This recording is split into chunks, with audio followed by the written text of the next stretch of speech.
आवेश आता है, मूल आवेश में क्या होगा, किसी भी वस्तु या किसी भी चालक को दिया जाने वाला न्यूनतम आवेश मूल आवेश कहलाता है। या हम कह सकते हैं किसी भी वस्तु को इससे कम आवेश यानी मूल आवेश से कम आवेश नहीं दिया जा सकता, और इसका मान जो है वो 1.6 इंटू 10 की पावर -19 कूलम होता है, और इसे स्मॉल ई से प्रदर्शित करते हैं। ठीक है, तो ये वैल्यू याद रखिएगा, और इस वैल्यू से कम हम किसी भी वस्तु को आवेश नहीं दे सकते। ठीक है, नेक्स्ट आपका आवेशन की विधियां। अब आवेश किस किस विधि के द्वारा किया जा सकता है उसके विषय में अगर हम बात करें तो आवेशन की जो विधियां हैं वो 3 प्रकार की होती हैं, घर्षण द्वारा आवेशन, चालन द्वारा आवेशन और प्रेरण द्वारा आवेशन। तो घर्षण द्वारा आवेशन में क्या होता है बच्चों कि यदि हम किसी अनुकूल परिस्थिति के अंतर्गत अगर हम किन्हीं दो वस्तुओं को रब करें यानी रगड़ने पर, किन्हीं दो वस्तुओं को रगड़ने पर वस्तुओं से क्या होता है, इलेक्ट्रॉनों का स्थानांतरण स्टार्ट हो जाता है, और इलेक्ट्रॉनों का जब स्थानांतरण होगा तो वेरी ऑब्वियस है कि एक वस्तु धनावेशित और एक ऋणावेशित हो जाएगी, जिसके कारण हमारा आवेशन की विधि पूर्ण हो जाती है।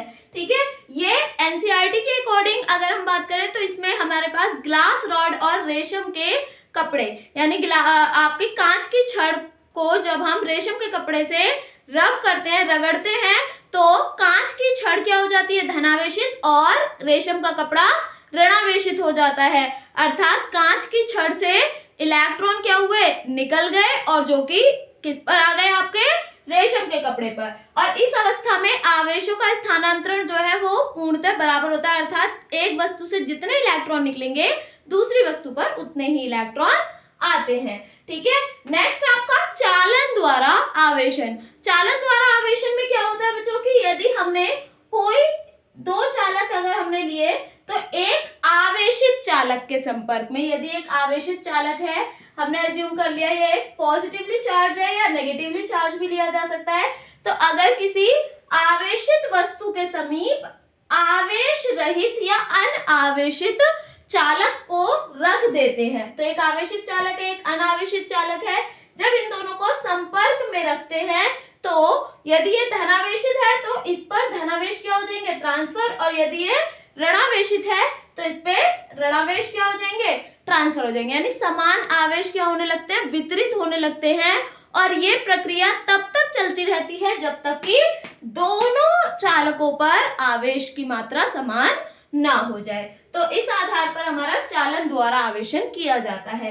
नेक्स्ट है आपका प्रेरण द्वारा आवेशन। प्रेरण द्वारा आवेशन में क्या होता है कि इस केस में कोई आवेशित वस्तु, ठीक है, किसी अनावेशित वस्तु के साथ क्या करने लगती है, पुनर्वितरण होने लग जाता है आवेशों का।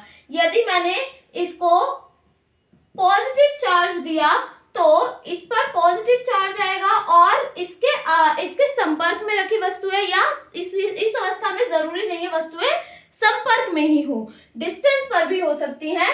तो यदि मैंने पहली वस्तु को यानी पहले चालक को धनावेश दिया है तो इसमें क्या होगा, जो आवेशों का वितरण होगा वो विपरीत आवेशों का वितरण स्टार्ट होता है, तो ये ऋणावेशित हो जाएगी।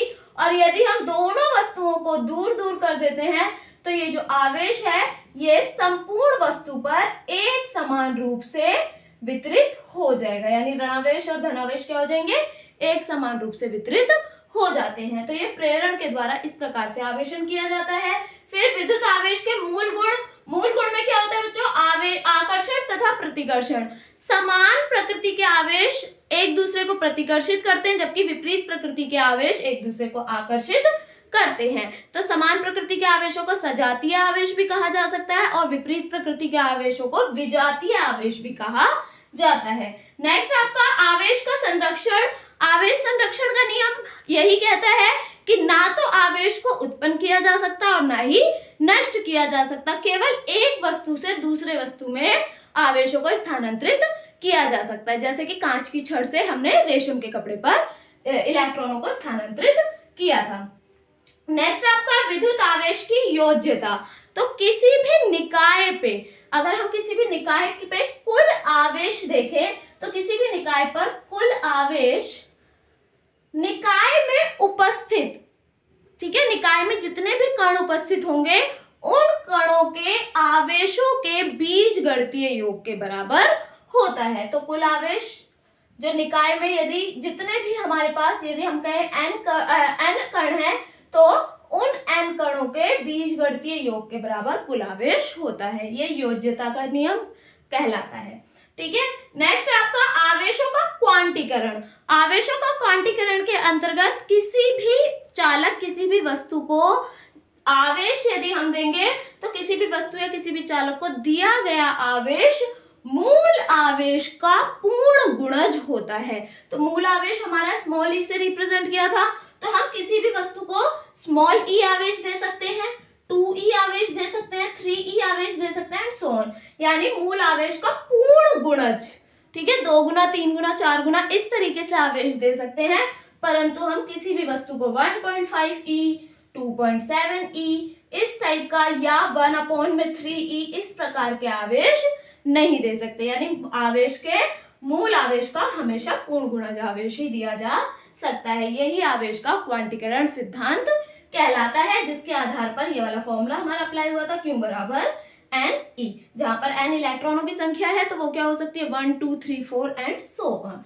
ठीक है, तो यहाँ पर N जो है वो एक नेचुरल नंबर हो सकता है, ठीक है, एक प्राकृतिक संख्या। आई होप आप सभी को समझ में आया होगा और हम इसी प्रकार से अब पूरे सिलेबस को डिस्कस करेंगे। Thank you so much for watching.